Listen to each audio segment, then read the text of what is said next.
Have you ever felt like the deeper you think, the more distant you become from other people? Like you're on a different plane of existence than the people around you? Deep thinkers are rejected by society because they ask too many questions and challenge people's belief systems. They're often seen as being too intellectual, too much of an overthinker, or just too weird. But it's not always easy to see why this happens. Imagine, if you will, the great Greek philosopher Socrates. He was one of the first deep thinkers in Western history. His method of questioning people about their beliefs and values often made them uncomfortable because he would expose the flaws in their logic. And as a result, he was eventually put to death by the state. Or consider the Italian astronomer Galileo. He was a deep thinker who dared to question the geocentric view of the universe that had been accepted for centuries. In other words, he questioned the prevailing narrative. For this, he was also ridiculed and persecuted by the authorities. Or take the Serbian-American inventor Nikola Tesla, a man ahead of his time whose innovative ideas were often dismissed as being too radical or impractical. Tesla's deep thinking and unique perspective on the world made him an outcast in society. So what do all these great minds have in common? Well, they were all deep thinkers who were ultimately rejected by society for being too smart or too different. It's a sad reality, but it's also a fact of history. But it's not just in the past that deep thinkers have been rejected. It happens today as well. Have you ever tried to explain a complex topic to a friend, only to realize that they just don't understand it? Or how about when you read at a party and you find yourself in a deep conversation with someone who just doesn't get it? When you're a deep thinker, it can be frustrating to feel like people just don't understand you or your intelligence.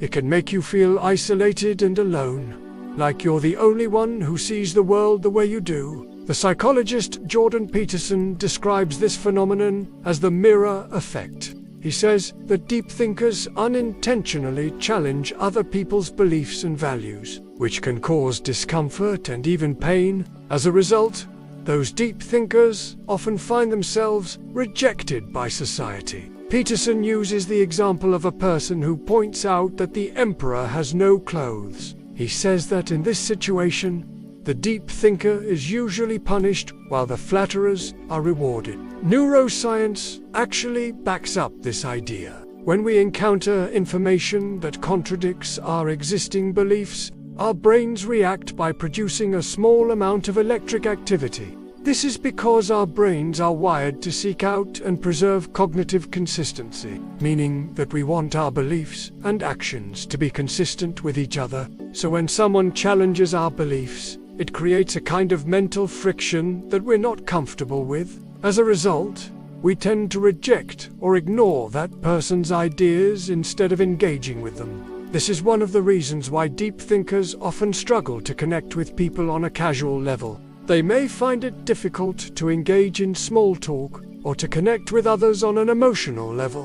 In social situations, they may come off as being aloof or uninterested, which can make it difficult to make friends or keep up with social norms. We live in a society that claims to value intelligence, but in reality, it rewards simplicity, confidence, and emotional triggers. Being a deep thinker can sometimes make you an outcast in society. Our schools don't teach us how to think deeply or critically, and our workplaces often prioritize obedience and conformity over innovation and creativity. We live in a culture that values quick fixes and easy answers over long-term solutions and critical thinking. And so the deep thinker is often seen as being too much of an overthinker, or simply not being practical enough. On social media, you can clearly see this reward system in action. The most popular posts are often the ones that are the simplest and easiest to understand. They're the ones that trigger emotions